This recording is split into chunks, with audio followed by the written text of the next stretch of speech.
Hello everybody and welcome back then to the VALVIK Minor League.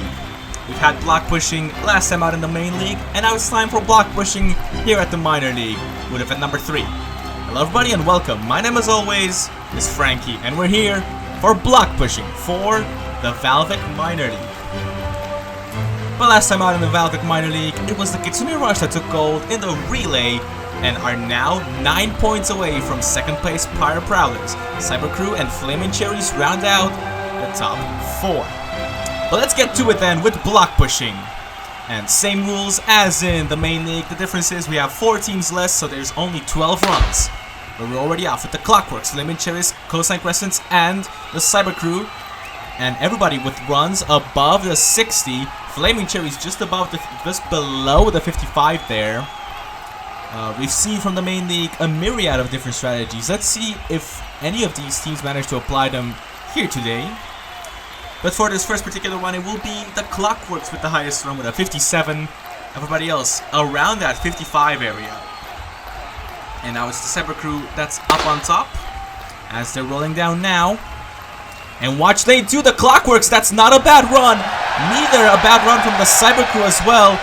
Cosine Crescents as well, just edging next to the 60. But that was a very good run then from lane 2, the Clockworks. Brilliant strategy of having their lead marble just a little bit ahead of their teammates there when it came to the block. A brilliant push there. Gets them to 68. Cyber Crew with a 63.5. Cosine Crescents with a 59.5. But the Flaming Cherries with a very poor run as we get into the third run so far. Second to last one for these teams. Let's see if the Flaming Cherries can recover here a little bit, but it's another very good run then from the Clockworks too. But meanwhile, what happened to the Cyber Crew? They were below the 30. Let's see what happened to the Cyber Crew. And I think what happened there is that they were a bit too closely held together there. We've seen from the main league just how treacherous that can be. It's going to be a 27.5 for the Cyber Crew. They were going very well, but I think now they're going to be in last. As we get into the last one, remember, all runs count for this particular event. So let's see what these guys can do. And look at lane 2 again. It's a very good run then from the Coastline Crescents. Above the 70, much better than what we've seen from the Clockworks. But I don't think it's going to be enough because remember, it's the overall score that matters.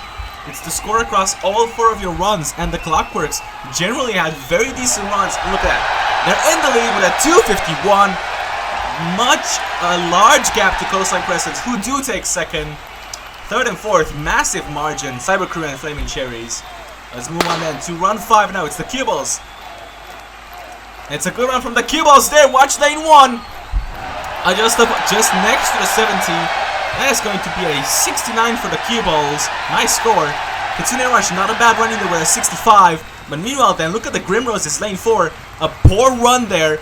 All pretty much at the 25 area. Those 2 front marbles were very close to one another, and when it came to pushing the block, they stepped over each other and lost that momentum.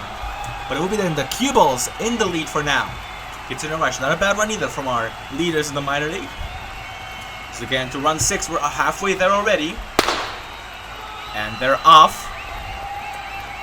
And that's going to be a much better run from the Grim Roses. Cue Balls there with a run that's above the 55. But meanwhile then, Kitsune Rush and Pyre Prowlers runs that are in the 50 area. Even more crucial if you want to fight for the top spot for block pushing, because you'll often have teams that have runs all in the 60s, in the 50s area. You need to be consistent across all 4 of your runs there. So let's see if the Kitsune Rush or the Pyre Prowlers can recover here. Of course, it's not just about getting a decent first run. You also need to maintain that positive momentum and get those 4 runs across at a relatively consistent good performance, as we've seen from the Clockworks here, as we've seen from the Violet Vermin in the main league. In this particular heat, it will be another poor run from the Grim Roses. This team not all that good at this type of event, it seems. Will be then the Kitsune Rush with the best run of the 4 so far. Cue Balls getting worse and worse in runs here as we get into the final one for these 4 teams in particular. They're rolling down now. And they're all even there. 3 teams that are above the 60. Prowlers with the Grim Roses and the Cue Balls. Grim Roses, another good one, but it's not going to help them in this particular instance because 2 of their runs are pretty bad. I think they're guaranteed to be in last. Unfortunate for the Grim Roses. A lot of hype behind this particular team, but let's see how the others shake up. And it's going to be 3rd for the Cue Balls, 4th for Kitsune Rush, 5th for the Pyre Prowlers, and 8th out of 8 for the Grim Roses. So to get into the final set of teams here with the Poison Darts, Hammerheads, Team Whiteout, and the Rollives. Running down now. It's a good run from the Rollives in lane 4 there, above the 65.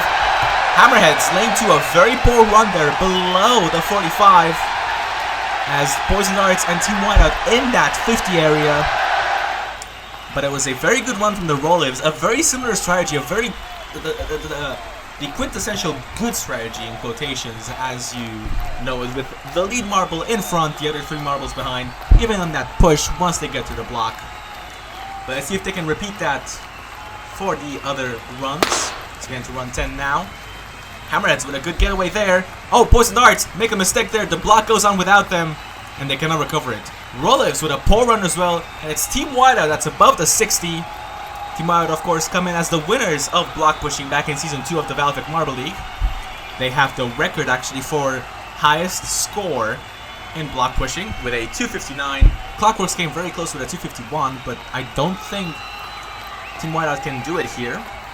As we get into the last few runs here, the Clockworks are inching closer and closer to a gold medal here, unless either of these 4 have something to say about it.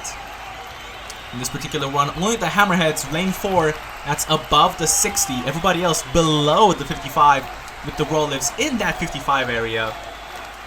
But these runs are getting worse and worse. It's obvious how teams are losing, are starting to get tired from pushing the block over and over and over.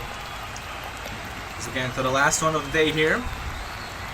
It's going to be the Hammerheads on top. Let's see if either of these teams can at least challenge for a top 6 position here.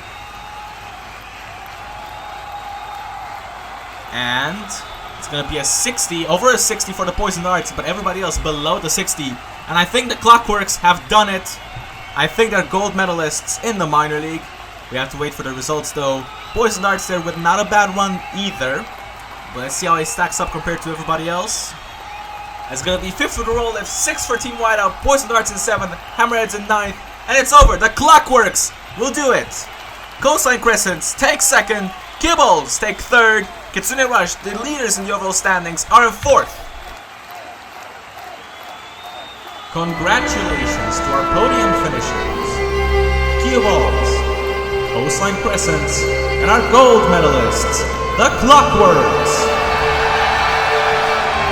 Well done then to the Clockworks for a brilliant medal in block pushing. Congratulations also to the Coastline Crescents and the Cue Balls. But let's see how this event shakes out the standings for the minor league. And look at that, Kitsune Rush 10 points ahead of the Clockworks and move up to 2nd. Cue Balls stay in 3rd, with the Pyre Prowlers losing 2 spots, down in 4th. Not bad recovery from the Coastline Crescents either, in 5th.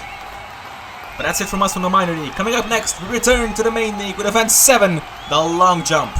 We hope to see you there. Goodbye.